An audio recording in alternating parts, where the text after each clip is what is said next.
Kisah bawang merah dan bawang putih. Di sebuah desa, ada satu keluarga yang hidup dalam kebahagiaan. Mereka mempunyai seorang putri yang sangat cantik bernama Bawang Putih. Sang ayah hanya bekerja sebagai pedagang biasa dan mereka hidup dalam kesederhanaan. Meskipun demikian, Bawang Putih sangat sayang kepada kedua orang tuanya. Namun, kebahagiaan itu harus berakhir saat sang ibu wafat karena sakit keras. Bawang Putih sangat berduka. Dia menangis terseduh di depan makam sang ibu. Keluarga itu dirundung kesedihan yang mendalam. Semua warga desa yang ikut melayat merasa kasihan pada mereka. Tak jauh dari rumah mereka, tinggallah seorang janda dan putrinya bernama Bawang Merah. Semenjak kematian sang ibu, mereka berdua sering datang ke rumah Bawang Putih. Ibu Bawang Merah membantu membersihkan rumah dan memasak. Hal ini membuat Bawang Putih dan sang ayah merasa bahagia. Hingga suatu hari, sang ayah menikah dengan ibunda Bawang Merah.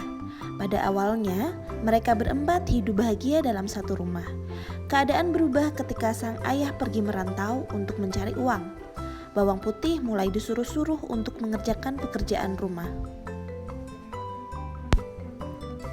Saat mencuci baju di sungai, tanpa sengaja Bawang Putih menghanyutkan baju sang ibu. Karena takut dimarahi, ia pun menyusuri pinggiran sungai yang licin untuk mengejar baju itu. Sampai akhirnya, ia melihat seorang nenek yang sedang menjemur baju milik ibunya. Jika ingin baju itu kembali, sang nenek meminta Bawang Putih untuk tinggal selama 1 minggu.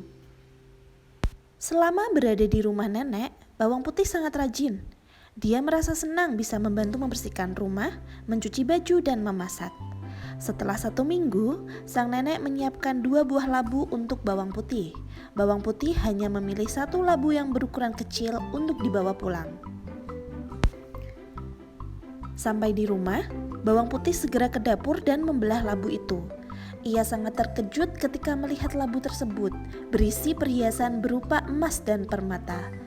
Perhiasan itu sangat banyak, semuanya berkilau dengan indah. Karena terlalu gembira, Bawang Putih mengambil perhiasan itu dan bersorak. Mendengar teriakan Bawang Putih, Bawang Merah dan ibunya segera berlari ke dapur. Mereka terkejut melihat banyaknya perhiasan yang dipegang oleh Bawang Putih. Dengan kejam, ibunda Bawang Merah merebut semua perhiasan itu dan tak menyisakan satupun untuk Bawang Putih. Karena serakah, sang ibu mengutus Bawang Merah pergi ke rumah sang nenek. Bawang Merah berpura-pura mencari baju yang hanyut, persis seperti Bawang Putih. Sang nenek pun meminta Bawang Merah untuk tinggal selama 1 minggu. Berbeda dengan Bawang Putih, Bawang Merah sangatlah malas. Selama berada di rumah nenek, Bawang Merah hanya bermalas-malasan. Setelah 1 minggu berlalu, Bawang Merah menagih hadiah dari sang nenek. Sesuai cerita Bawang Putih, sang nenek memberinya 2 buah labu. Ia memilih labu yang besar, yang ia pikir berisi perhiasan yang sangat banyak. Setelah Bawang Merah sampai di rumah, ia dan ibunya segera membelah labu itu. Ternyata yang keluar dari dalam labu adalah binatang beracun. Tidak ada satupun perhiasan. Bawang Merah dan ibunya tewas disengat puluhan binatang itu. Tak lama kemudian sang ayah pulang dari perantauan. Ia sangat terkejut dan marah ketika mendengar kejahatan istri dan anak tirinya. Meskipun sedih karena kehilangan istri dan anak tirinya, sang ayah bersyukur putri tercintanya selamat dan mereka pun hidup bahagia berdua selamanya.